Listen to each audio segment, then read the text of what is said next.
Hello everyone. Today, I'm excited to introduce you to a remarkable cultivation novel titled Pursuit of the Truth by Your General. If you find this story interesting, don't forget to like the video and subscribe to the channel so you won't miss any upcoming episodes. I hope you'll enjoy listening and have a great time with the story.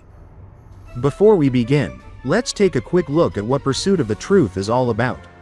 This novel stands out for its mystical, harsh, yet deeply profound atmosphere. Carrying the signature style of Your General, it follows the journey of Su Ming, an ordinary boy living in the unforgiving wilds, a world where strength determines survival and the mysterious veil of truth shrouds all things.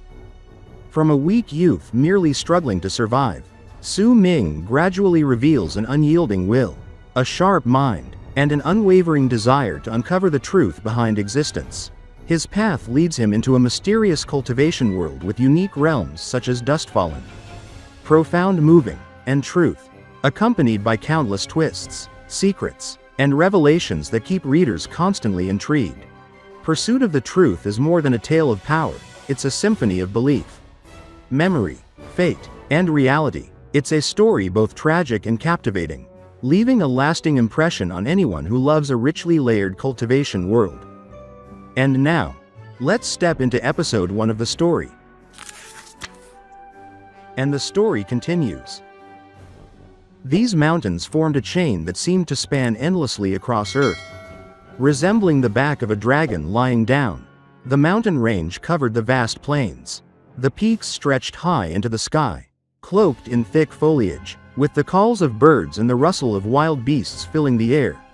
Among the towering summits, 5 peaks rose prominently, like a giant hand reaching skyward, fingers extended toward the heavens.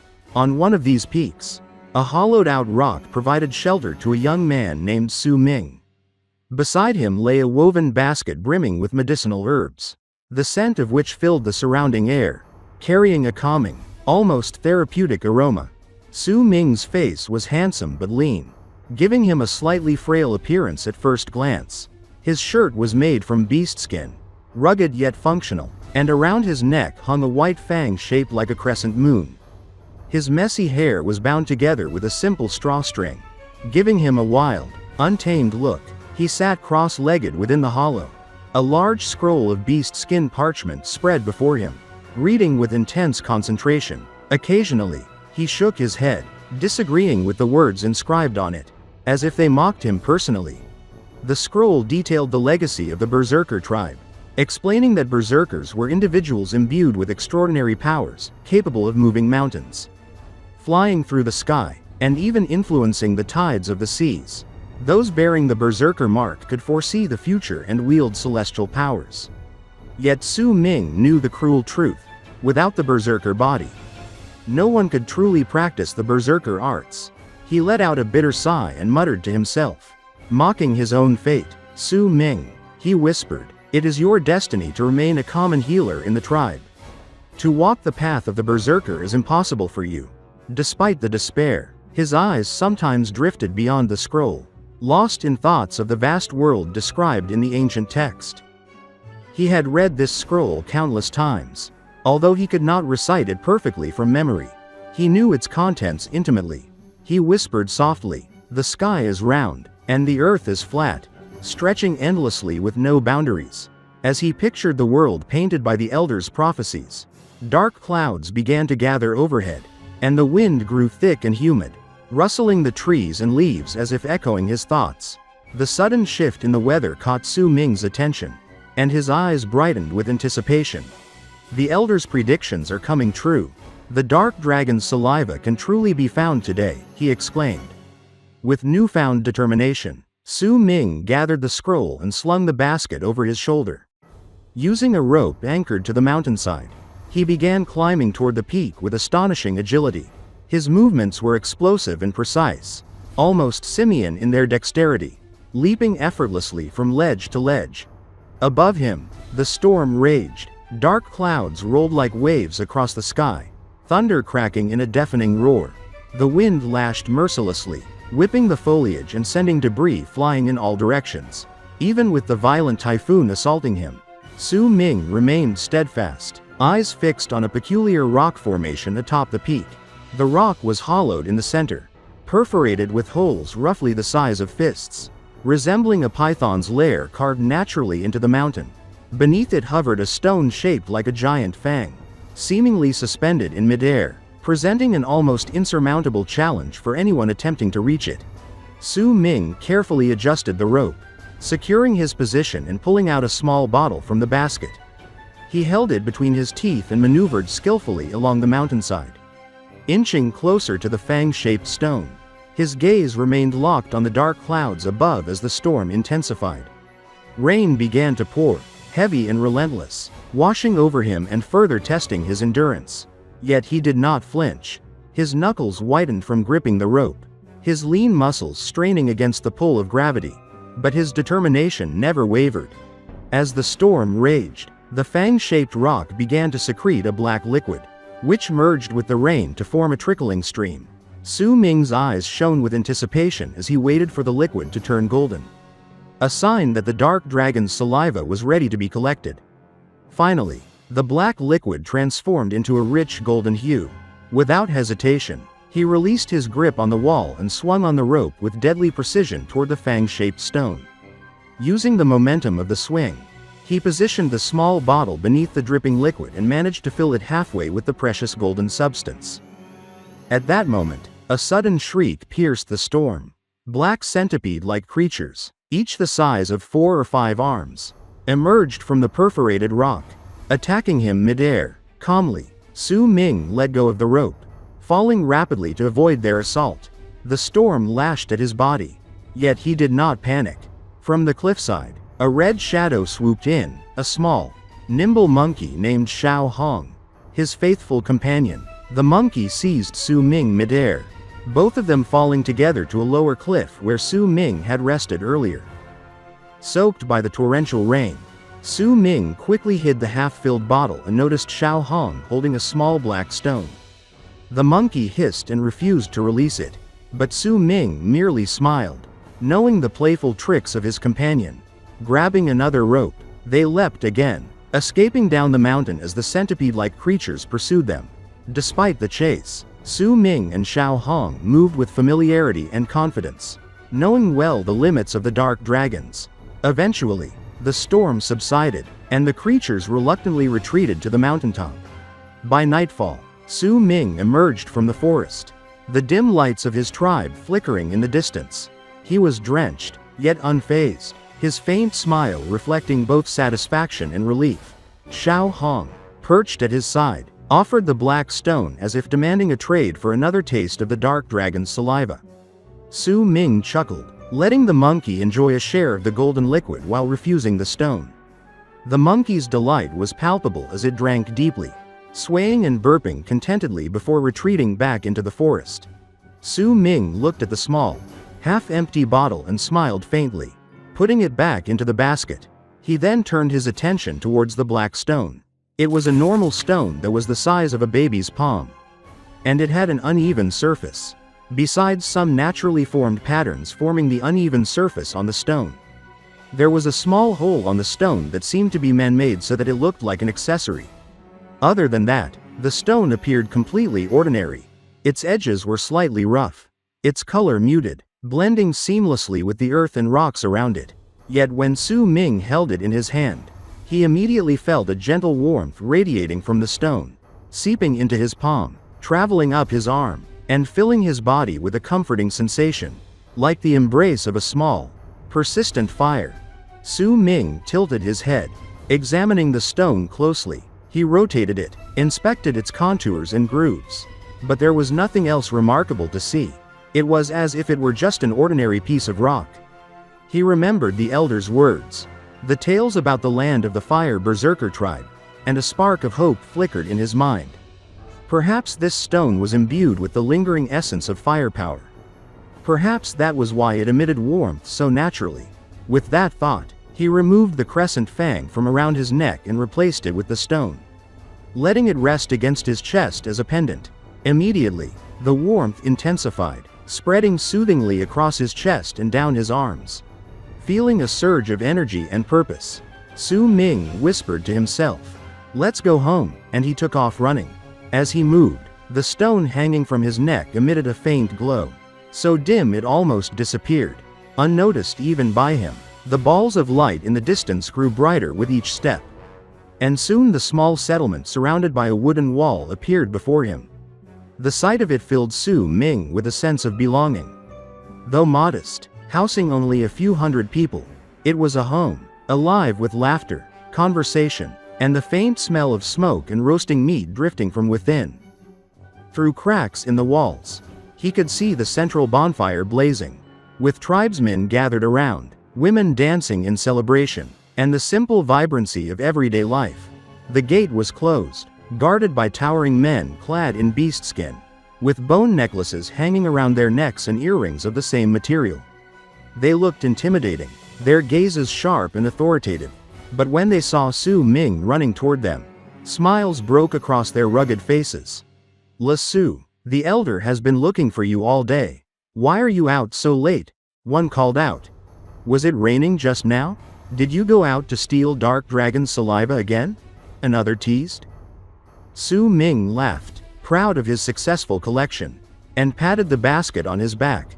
"The elder was looking for me? Toss down the rope. I got a good haul this time." With agile movements, he grabbed the lowered rope, swiftly climbing up and over the gate with the grace of someone born to move in the mountains. He reached the top, flashed a quick smile at the watchful tribesmen, and descended the ladder with ease. From their vantage point, the tribesmen commented, "The boy is brave and agile. He began climbing Dark Dragon Mountain alone years ago. He will surely become the tribe's common healer one day." Another sighed wistfully. "It is a pity he does not have a berserker body. Otherwise, he could have become a berserk healer like the elder." Inside the settlement, Su Ming weaved through the wooden houses, greeted kindly as Su by the villagers. That name was not unique to him. It was used for all children who had not yet undergone the second berserker awakening. He ran swiftly toward the central area of the tribe, where the bonfire blazed and tribesmen laughed, chatting, roasting slices of meat over the flames. The aroma made his stomach growl, and he grabbed a slice as he ran. In the middle of the crowd stood an elder, a frail-looking man in simple sackcloth, his braided hair and serene presence exuding an unspoken authority. His eyes sparkled with a charisma that could capture a person's attention completely. Surrounded by attentive tribesmen, he nodded at Su Ming to join him. The tribe's leader, a burly man in his 40s with 9 fangs of unusual size around his neck, spoke of the tribe's past, recounting the division of the Dark Mountain tribe centuries ago, the emergence of 3 remaining colonies, and the power struggles with neighboring tribes such as Wind Stream Tribe. His incomplete berserker mark faintly visible on his face drew Su Ming's admiration. From his years of studying the beast skin scroll, he understood that a fully manifested berserker mark could grant extraordinary power. And even the elder had only reached the 9th level of the Blood Solidification Realm. Short of true transcendence, the elder spoke solemnly, explaining that without a strong berserker to push the tribe to prominence, they could not expand or regain the lands lost in the tribe's fragmentation. Despite years of training, he had yet to surpass the 9th level of blood solidification, and the path to the 10th or 11th level, the highest, remained unattainable. With that, he dismissed the men, assigning tasks for the next day and leaving them to prepare for the upcoming rites. Su Ming quietly followed his elder away from the gathering. They walked in silence, leaving the lively cheers behind. When they arrived at a modest wooden and grass house, the elder motioned for Su Ming to enter. Inside, the room was simple, lacking decoration or grandeur. The elder sat cross-legged in the corner, regarding Su Ming with a gentle expression. "You went to hunt Dark Dragon's saliva again?" he asked softly. Su Ming respectfully placed the basket down and handed over the small bottle. The elder examined it briefly, then smiled. "Your agility keeps you safe. But do not overdo it. Remember, this is the territory of the Black Mountain Tribe and the Dark Dragon Tribe. The Dark Dragon's saliva is of little use to me. Use it to strengthen your body and health." Su Ming nodded silently, storing the bottle once more. Years of consuming the potion and following the elder's carefully prepared medicines had enhanced his physical capabilities. Though he lacked a berserker body, He was still more capable than the average tribesman. The elder spoke again, this time of the upcoming Berserker awakening in 3 days. Su Ming, nearly 16, would participate alongside other Lasu children, venerating the statue of the God of Berserkers. He recalled his first awakening at 7, when he had been told he could not inherit the Berserker Arts. The disappointment had weighed heavily, but the desire for power, to rise above others, had never left him. Every tribe had its statues of the God of Berserkers, the souls of their people, granting those chosen the potential to practice Berserker Arts independently. Fail both awakenings, and the opportunity was lost forever. Su Ming allowed his mind to drift, imagining the statues, the power he could one day wield, and the chance to finally awaken as a true berserker. But fear mingled with hope. With only 3 days remaining, the question gnawed at him. This time, will it be possible? Su Ming went back silently into his house and sat down, letting his mind wander. It was late at night. Su Ming laid on his bed and looked at the darkness around him. Unable to sleep, his elder's words kept repeating themselves in his head, and he kept remembering the scene from 8 years ago. The room was silent except for the faint creaking of the wooden walls and the occasional rustle of leaves brushing against the settlement. Su Ming let out a long sigh, the memories of his childhood stirring an unease deep in his chest. Quietly, he sat up, pushing open the wooden door with a soft creak. A cool breeze slipped in, brushing against his messy hair and chilling his skin, bringing with it the faint scent of night and earth. It felt like the night itself had arrived to calm the world, to soothe the heat of the day and the anxiety simmering within him. The settlement lay mostly dark, lit only by the embers of the central bonfire, which sent occasional sparks into the night sky.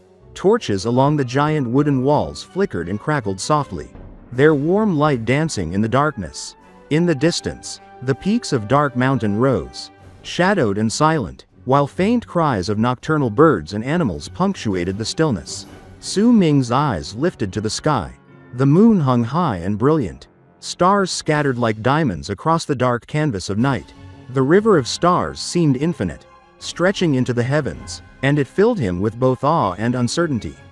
The tribesmen are kind, but it is obvious that I am different from them, Su Ming thought, his voice barely a whisper. Perhaps this is why I failed when I worshipped the statue of the God of Berserkers. Without a Berserker body, it will be impossible for me to train in Berserker Arts, and I will be trapped here forever. Unable to leave, unable to see the world as the beast skin scroll described. He moved outside and leaned against the wooden wall of his house, staring at the night sky. The breeze brushed across his face as he murmured softly, almost to himself, since the creation of the world and of man, the Berserker tribe has existed and still exists.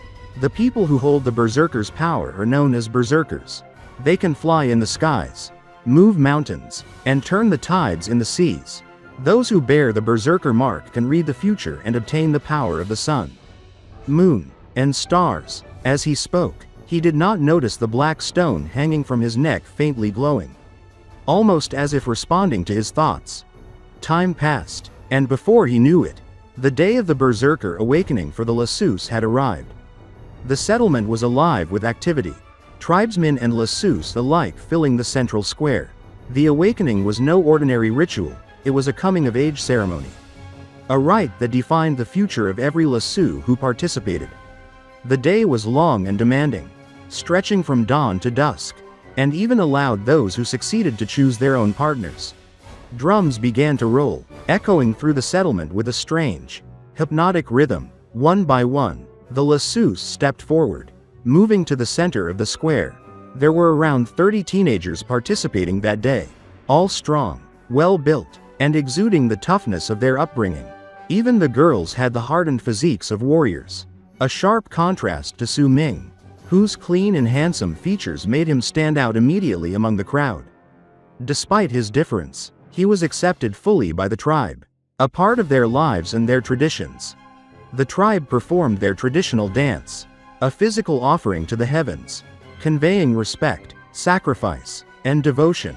The movements were precise and synchronized, as the tribe gave themselves over entirely to the ritual. A voice called to him, cheerful and boyish, "Su Ming." I heard you went to Dark Dragon Mountain and even brought back some Dark Dragon's saliva?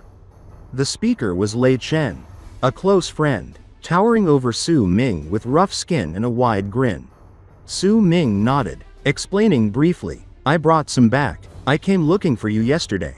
But your father said you were with the hunting team. Once the ceremony is over, come to my place and get some. Lei Chen laughed, recalling their hunt. We ran into a mink deer on our way back. You said you needed its blood for medicine. So I followed it. That is why I came back late. Su Ming felt a swell of gratitude. Mink deer were notoriously difficult to kill. And the risk his friend had taken made his small heart ache with recognition of such loyalty. As their conversation ended, the crowd fell silent. The elder of the tribe appeared, walking slowly with a black bone cane in hand. Accompanied by other tribesmen, his presence demanded respect. He raised the cane and commanded, offer the sacrifice to our berserker ancestors. Several muscular men carried bound, struggling wild beasts forward, cries echoing across the square. 49 different species, all alive, all terrified. Within moments, the men carried out the ritual with stone knives, beheading the beasts. Blood flowed freely, spattering across the lassos, the ground, and the participants. The sight made Su Ming pale, but he gritted his teeth and bore it. He glanced at Lei Chen, seeing a dangerous glint in his friend's eyes, a hunger for blood that unsettled Su Ming. The elder spoke softly, his voice carrying the weight of history. You are fortunate that wars no longer rage between tribes, but also unfortunate. For you have only seen the blood of beasts, not your enemies. He raised his cane, and with a clenched fist, released a gust of aura that enveloped the tribe. Marks appeared on his face, intertwining into the form of a python. The illusion roared into the sky, unseen but powerful, and even the strongest tribe members shivered. Su Ming's eyes widened, the elder's berserker mark filling him with awe. Then the elder commanded, we offer the blood and bodies of the beasts to summon Dark Mountain's statue of the God of Berserkers. The blood and flesh surged upward, absorbed by a mysterious force, forming a massive black statue. Half man, half beast, it radiated savagery. In one hand it held a dragon, in the other a spear, its gaze filled with madness. Su Ming's heart pounded as the stone at his neck warmed him. Steadying his fear, the elder instructed the lassos to step forward one by one to worship the statue. Many disappeared briefly, returning unchanged. A girl stepped forward, and the statue glowed red 9 times in succession. She possesses a berserker body, the elder declared. Su Ming swallowed hard, his heart racing as he approached the statue. He took a deep breath, closing his eyes as an indescribable force pulled at him. When he opened his eyes, he was no longer in the tribe's square, but a dark void where the black statue hovered, glowing red and emanating its ancient, savage aura. Su Ming bowed deeply, his face tight with bitterness. 9 years had passed, yet the statue had not responded to him. Just as before. There is no way I can become a berserker, he muttered, biting his lip and turning to leave. However, at the very moment he turned around, he froze and turned back to look at the statue. He was shocked. At the same time, he saw the stone he had been ignoring all this while emitting a piercing light. Under Dark Mountain, practically all the tribe members were gathered at the center watching the lassos partaking in the awakening. The square was alive with anticipation, the chatter of the crowd mingling with the rhythmic beating of drums. Suddenly, a tremor ran through the floating statue of the God of Berserkers. It shook violently, emitting a deep, resonant roar that stunned everyone in its vicinity. The sound was unnatural, powerful, and it seemed to vibrate through the bones of all who heard it. The elder's eyes gleamed sharply. Without a word, he stepped forward and looked not at the statue, but directly at the sky. His face darkened with worry. Slowly, the other tribesmen lifted their gazes as well, and what they saw sent shivers down their spines. Clouds of black smoke had begun to gather. Swirling with unnatural speed, the smoke twisted into a massive whirlwind, enveloping half of the sky and stretching across the entirety of Dark Mountain. Even from the size of the mountain range, it was clear to all that this was no ordinary phenomenon. Thunder roared, echoing across the land, and lightning arced through the vortex in chaotic patterns. A voice broke through the silence, trembling with awe and fear. Have our berserker ancestors returned? The tribesmen dropped to their knees, heads bowed, eyes wide with reverence and terror.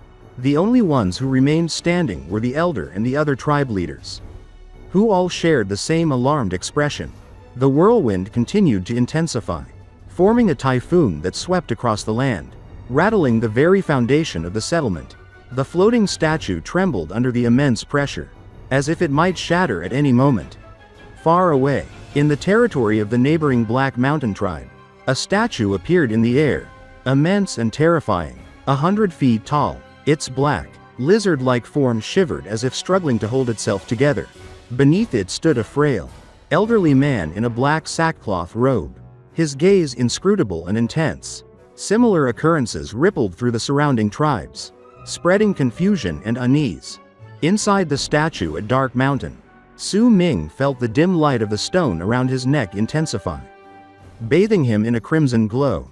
The statue itself began to tremble, almost as if it were alive, shaking violently while emanating a powerful, savage energy. He stared, frozen in awe and fear, as the chimera-like figure, holding a dragon in one hand and a spear in the other, seemed to awaken. The fear he had felt before intensified, leaving his mind in blank confusion.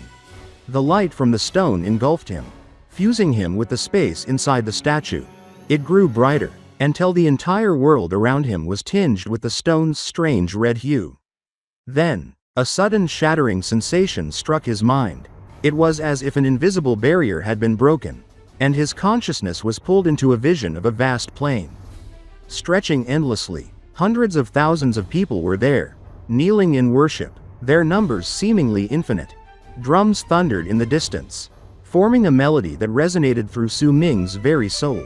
Surrounding him were hundreds of colossal statues of the God of Berserkers, each unique and exuding a terrifying, ancient aura. Even these statues knelt and raised their hands in reverence, mirroring the devotion of the countless people across the plain. Above them all, in the highest point of the sky, two figures appeared, radiating an aura beyond human comprehension. Su Ming could not see their faces clearly, but their presence alone was enough to make him feel minuscule, like an ant beneath divine judgment. One of the figures had long purple hair, and with a single wave of his right hand, the world transformed. Day turned to night, stars appeared in abundance, and the heavens themselves seemed to bend to his command. A river of stars formed at his side, crackling with raw power, and he directed it toward an unseen enemy with devastating force.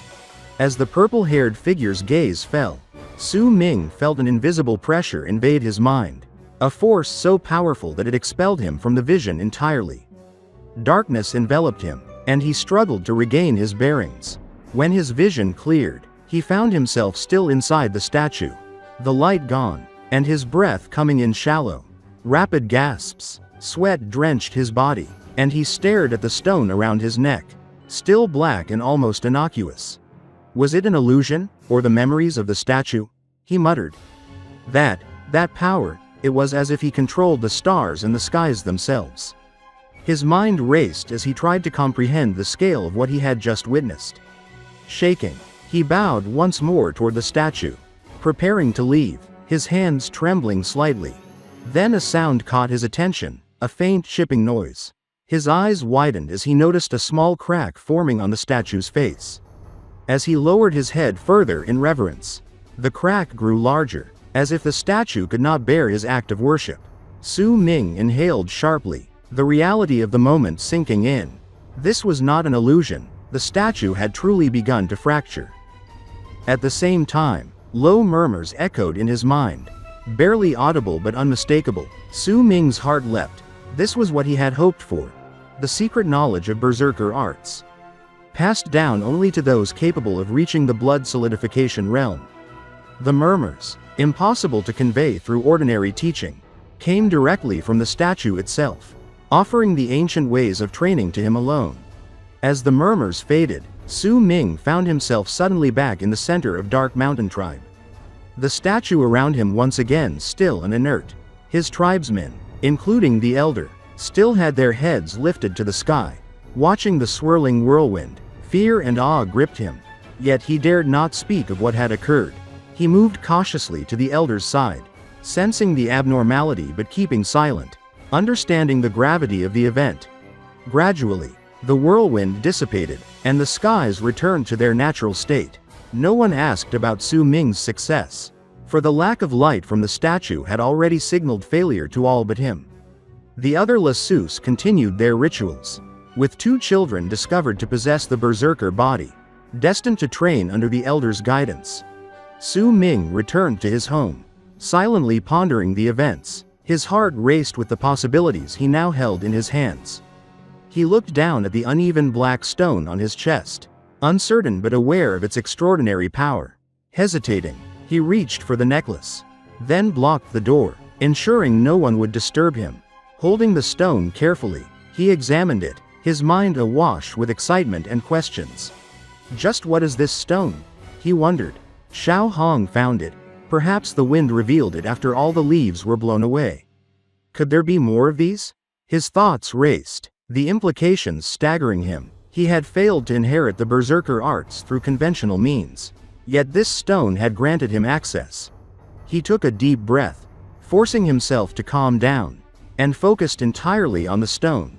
The hours passed, fatigue creeping over him, until finally, he held it in his hand and drifted into sleep. Time passed, and Su Ming grew tired. He held the stone in his hand and fell asleep on his bed. The stone began emitting a very dim glow.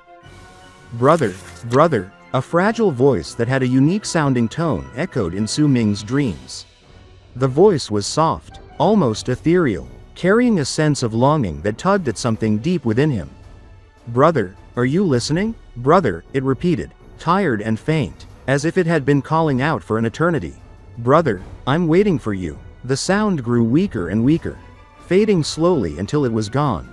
As the voice dissipated, Su Ming felt a sharp pang in his heart, as though a part of him, something precious and irreplaceable, had vanished along with the sound.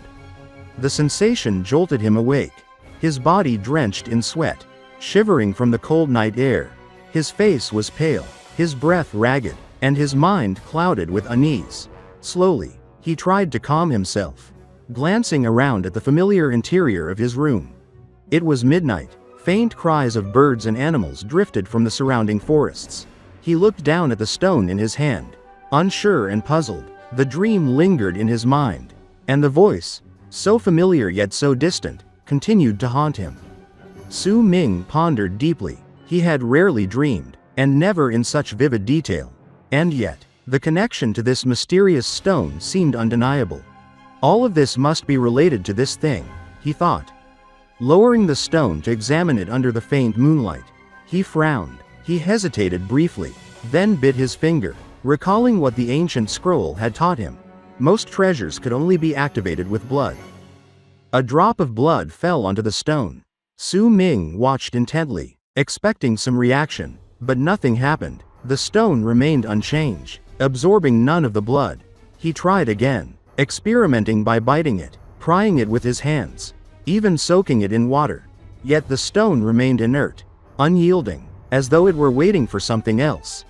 Dawn began to break. Sunlight filtered through the small windows, illuminating Su Ming's room. He thought back to the warmth he had felt when the stone rested on his chest. Perhaps, he considered, that was its key. Without hesitation, he hung the stone around his neck once more, pressing it against his chest. Almost immediately, a gentle warmth spread through him, flowing into every corner of his body. He inhaled deeply, and in his mind's eye, the training methods he had obtained from the statue of the God of Berserkers began to appear. They were intricate and profound, the secrets of the Blood Solidification Realm. The first stage in the path of Berserker Arts. Su Ming's heart raced as he recalled the scroll's teachings. Long ago, humans had possessed incredible abilities. But over time, the Berserker tribe had become mere legends, and their extraordinary bloodlines diluted. Only those with dense Berserker blood could awaken the power within and gain recognition from the statue. The gateway to becoming a true Berserker. Normal tribe members could never receive this blessing. The statue would reject them, no matter how devoutly they worshipped. Su Ming, however, was different. Though he lacked a Berserker body, The stone had granted him access to these methods. The power, the knowledge, was now his to wield. Focus and solidify the Berserker blood in your veins. Awaken the blood. Draw the Berserker mark unique to your own, and transcend. He muttered, eyes gleaming with determination. He settled cross-legged, closed his eyes, and let the teachings seep into him. As the sun rose, the tribe came to life. Smoke spiraled from the central bonfire, signaling the start of daily activity. Hunters ventured out under the guidance of the tribe's leaders. Lassus children ran and played, their laughter echoing through the settlement. Meanwhile, the two children identified as possessing berserker bodies were learning under the elders' careful instruction, preparing to become pillars of the tribe's strength. Su Ming, however, remained secluded. His door was tightly shut, and inside, a faint blood-red glow pulsed from every vein in his body. One vein had emerged clearly, though faintly, a sign of the Blood Solidification Realm beginning to manifest within him. He muttered softly, thinking aloud. If more veins appear, my chances of transcending increase. But reaching the Transcendence Realm, that is far beyond me. Only those who have surpassed their physical limits may call themselves Berserker Masters. One who reaches Transcendence can elevate a small tribe into a medium-sized tribe. The Elder had solidified half of his Berserker blood but had yet to reach Transcendence. Su Ming knew that even reaching the first level of blood solidification would be difficult for him. He required at least 3 blood veins to appear, a feat easy for those with Berserker bodies, yet a monumental challenge for him. Still, he persevered. Each day, as he trained, he felt the stone grow warmer against his chest. It was as if the stone itself were encouraging him, providing the energy to awaken his potential. 7 days passed in solitude. Su Ming barely left his room. His appetite was minimal, unlike typical trainees, who needed vast quantities of food to sustain the activation of their blood veins. He suspected the stone's warmth played a role, keeping his body nourished and energized. During this period, Lei Chen visited once, delivering mink deer blood and collecting dark dragon's saliva. Having been recognized as possessing a berserker body at age 7, Lei Chen had already reached the 4th level of blood solidification, manifesting 23 blood veins. His abilities within the hunting team were impressive, and he approached Su Ming with a mixture of seriousness and camaraderie. Su Ming, he said, pausing to meet his friend's gaze. We grew up together. I'll protect you from now on. If anyone bullies you, they become my enemy too. With a grin, he left, leaving Su Ming touched by his loyalty. Life in the tribe remained simple, yet vibrant. Everyone had roles to fulfill, contributing to the collective well-being. Half a month after the awakening ceremony, Su Ming once again ventured alone into the forest, carrying his basket. In the wild, he moved with newfound agility, leaping and climbing with ease. Sitting atop a branch, he smiled, proud of his own speed and reflexes, even though he had not yet completed the first level of blood solidification. Placing 2 fingers in his mouth, he whistled sharply. The sound echoed through the forest, and soon a flash of red appeared, racing toward him. A familiar figure, Xiao Hong, the monkey, had arrived. Su Ming's lips curved into a wide grin as he prepared to dash forward, full of energy and excitement. Xiao Hong, let's see who reaches the top of the mountain first today, he shouted, laughter in his voice as he sprinted ahead. The monkey, holding a fruit lazily, initially showed disinterest, scratching its face as it followed at a slow pace. However, the monkey soon grew restless and its screams became sharper. Its gaze was filled with shock and it threw away the fruit in rage, chasing after Su Ming with everything it had. In this episode, we saw Su Ming's journey begin in the Dark Mountain tribe, where he struggled with his difference from the other tribesmen and his desire to obtain the Berserker body. We followed him through the awakening ceremony, witnessing the intense rituals, the sacrifices, and the power of the statue of the God of Berserkers. Despite not being recognized at first, Su Ming discovered the mysterious stone that granted him access to the ways of training in Berserker Arts, allowing him to begin his path despite lacking a natural Berserker body. We saw him start his training in the Blood Solidification Realm, slowly awakening his blood veins. and pushing his body to its limits with perseverance and the guidance of the stone. Along the way, we observed his interactions with friends like Lei Chen and his faithful companion Xiao Hong, highlighting both the challenges and the joys of life within the tribe. What happens next? Stay tuned for the next episode of Pursuit of the Truth.